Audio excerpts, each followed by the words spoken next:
I'm Caspian Hale. I'm 45, and for almost 20 years I ran operations and owned a chunk at Hale & Cobber Logistics. My dad started the company in Atlanta. We took it from a small regional carrier and turned it into a logistics giant worth over $9 million. My job? I built the systems, kept things efficient, and made sure every delivery landed where it should. No excuses. I worked alongside my brother, Nathan, he's 5 years younger, and his wife, Vera Sinclair.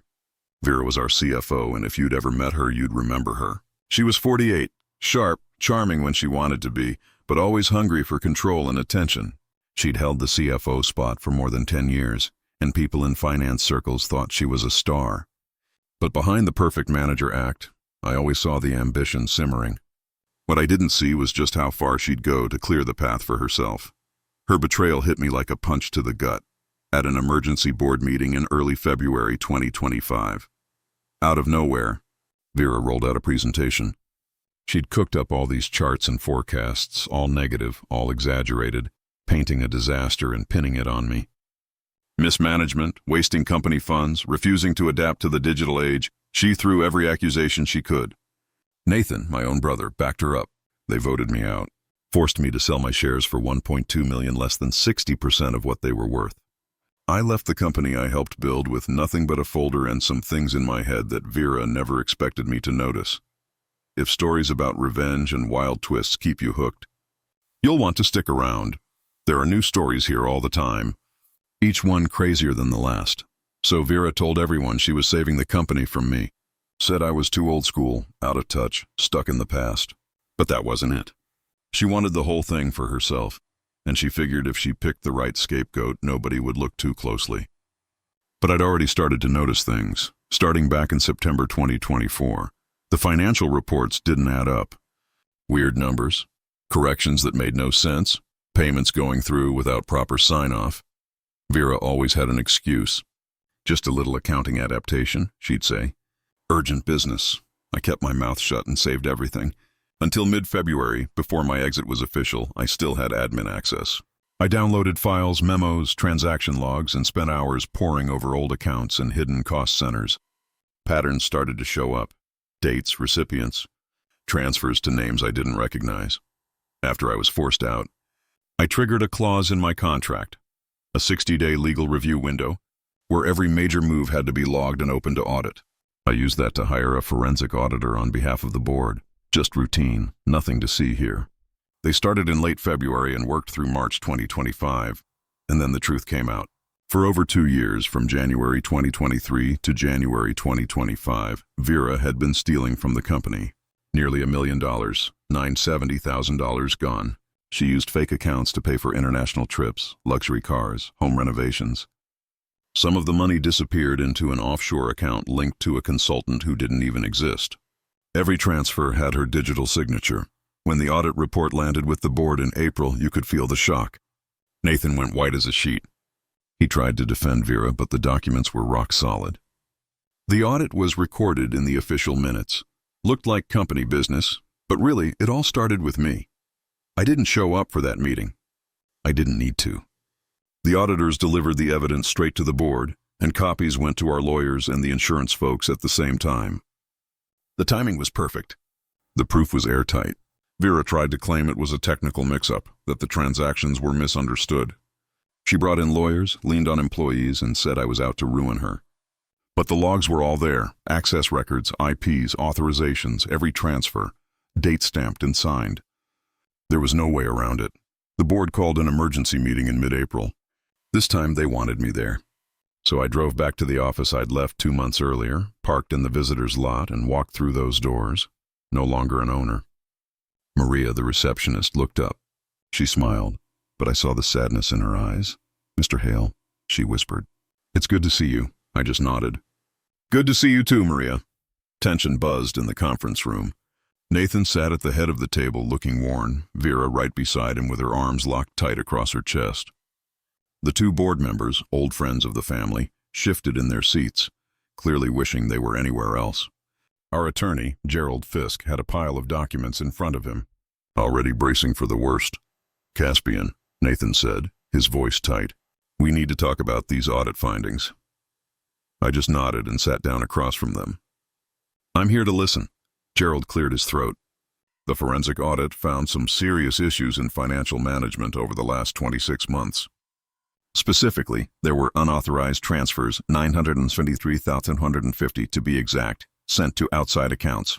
These were set up using fake vendor registrations and funneled through intermediary companies. Vera jumped in before he could finish. Those were business expenses. This is just a witch hunt orchestrated by someone bitter about losing a vote. I didn't bother to argue. I just watched her. Gerald picked up where he left off. Mrs. Sinclair, the audit traced those funds to personal spending. A BMW 7 Series bought in your name in March 2023 for $98,000. A $47,000 renovation at your Hilton Head vacation property finished in August. 224 on first-class flights to Paris, London, and Dubai, booked as executive recruitment trips, but there's no record of any recruitment activity. No client meetings, no notes, no emails, nothing. Vera's voice cut through the room, louder now. Those were business development opportunities. Then where are the contracts? I asked, calm as I could manage. The notes? The follow-up emails, proposals. She glared at me. You have no right to question me. Gerald didn't flinch. Actually, Mr. Hale activated a standard review clause during his transition. The audit was fully authorized. And Mrs. Sinclair, you do have to answer these questions. Nathan looked back and forth between us, his face drawn and tired. Vera, just explain it. If there's a reasonable explanation, let's hear it. But we all knew there wasn't. The pressure kept mounting, and with a lawsuit and criminal charges looming, Vera folded. By the end of April 2025, she resigned. The board gave her 3 days. Resign or get fired and sued. She took the resignation route, maybe hoping it would soften the blow. It didn't. Atlanta's business circles heard the news within a week. The Georgia State Board of Accountancy started an investigation. Her CPA license, suspended, pending review. The professional network she'd built over years? Gone, almost overnight. Some of the stolen money came back after they seized assets. The BMW was sold off. The Hilton Head property got slapped with a lien. But the real damage, her reputation, was permanent. Vera Sinclair, once a rising star in corporate finance, became a cautionary tale about unchecked ambition and fraud. Nathan called me 2 weeks after Vera resigned. Early May. I let it ring, ignored the first few calls. On the 4th try, I finally picked up. Caspian, he said, his voice just wrecked. We need to talk. I'm listening. I didn't know, he said. I swear to God, I had no idea what she was doing. You voted me out, Nathan.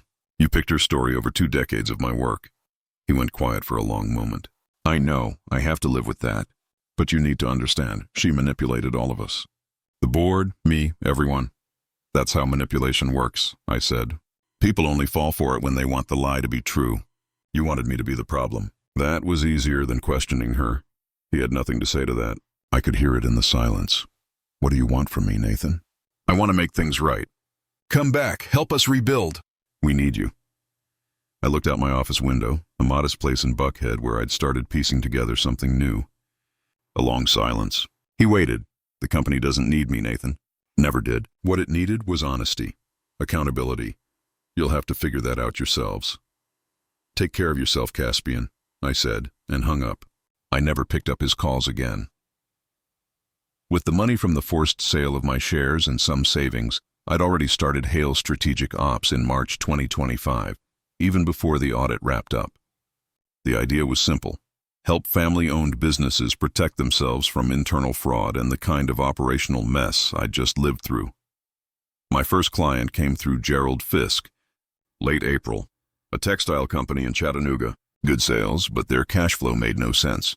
The owner suspected embezzlement, but had no proof. I spent 3 weeks on site, going over the books, talking to staff, digging into transaction records. I tracked down the leak. Turns out their bookkeeper had been running a ghost employee scam for a year and a half, collecting paychecks for 5 people who didn't exist. They lost $340,000, about 8% of their yearly revenue.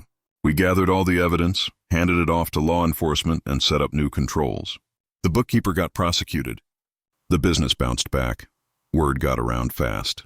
By June 2025, I had clients in Georgia, Tennessee, Alabama, and South Carolina. By September, I was on pace to hit $1.8 million in annual revenue.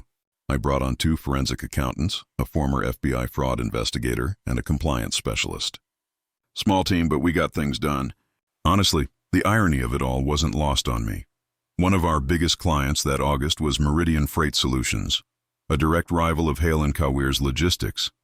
They hired us to audit their books after a couple of acquisitions. That project alone brought in $280,000. I made more from that single job than I ever did in a year at my family's company. During a site visit in Atlanta near the end of August, I ran into Derek Thompson, a warehouse manager I used to work with at Hale & Co. He'd left about 4 months after I did. Around June 2025, Caspian, he yelled, jogging over to shake my hand. Man, good to see you. I heard you started your own thing. I did, I said. What brings you to Meridian? I work here now, he said, nodding toward the warehouse behind him. Left Hale & Co. in June. Things got weird after you left. Morale tanked. He told me half the operations team quit within 6 months. What happened? I asked, though I already had a pretty good idea. Derek glanced around and lowered his voice. After Vera got fired in April, Nathan tried to step in as CFO, but he didn't know what he was doing. Hired 2 different people for the job between May and August. Neither one lasted. Company's bleeding talent, losing contracts. Heard they're down to about $6.5 million now. That hit me, a $2.5 million drop in 6 months. Not a death blow, but still, Derek went on. They reached out to me recently, wanted me back as a director. I turned them down, told them I'd rather work for a competitor than go back to that mess. Can't blame you, I said. Derek hesitated, then said, Look, I know what happened to you wasn't right. A lot of us knew it. We just didn't have the power to do anything. But seeing you land on your feet like this, it's poetic justice, man. I just nodded. Sometimes the best way to get even is to build something better. We talked a little longer, then went our separate ways. But Derek's words stuck with me. Poetic justice. Maybe he was right. Then, in early September 2025, something wild happened. A formal letter arrived from the Hale & Coweer Board of Directors. They wanted to hire Hale Strategic Ops, me, basically, to do a full operational and financial review. The letter was signed by Nathan and the 2 remaining board members. I read it 3 times. The nerve, the irony. 7 months after they forced me out, they wanted to pay me to fix what they broke. They offered $175,000 for a 3-month engagement. I called Gerald Fisk. Did you know about this? I asked him. I told them to reach out, he admitted. The company's in real trouble, Caspian. They need someone who understands how things work. That's you. I'm not interested in helping them, I said. Gerald didn't skip a beat. Then don't do it for them. Do it for the employees. Do it for your father's legacy. You're the only one who can actually save what he built. That landed harder than I expected. My dad started Hale & Co. in 1987 with a single truck and a wild dream. He built it into something real, something that mattered to the community. Now it was falling apart because of greed and bad management. I thought about it for 2 days. Then I called Nathan. I got your letter, I said when he picked up. Thank you for considering it, he replied, and he actually sounded grateful. I'm not doing this for you, I told him. I'm doing it for Dad, and I have conditions. Name them. First, I have total operational independence. No one tells me how to run things or questions my findings. Second, all results go straight to the full board and legal counsel. No cherry-picking reports. Third, my fee is $225,000, not $175,000. And fourth, if I find more wrongdoing, I go straight to the authorities. No cover-ups. There was a pause. Agreed, Nathan said quietly. When can you start? I'll send the contract tomorrow. We start in 2 weeks. I hung up and leaned back in my chair. This wasn't revenge anymore. This was closure. Proving that the systems and strategies I pushed for years ago were right all along. It's a strange feeling. Back then, Vera blocked me at every turn and Nathan just looked the other way. Fast forward to late September 2025.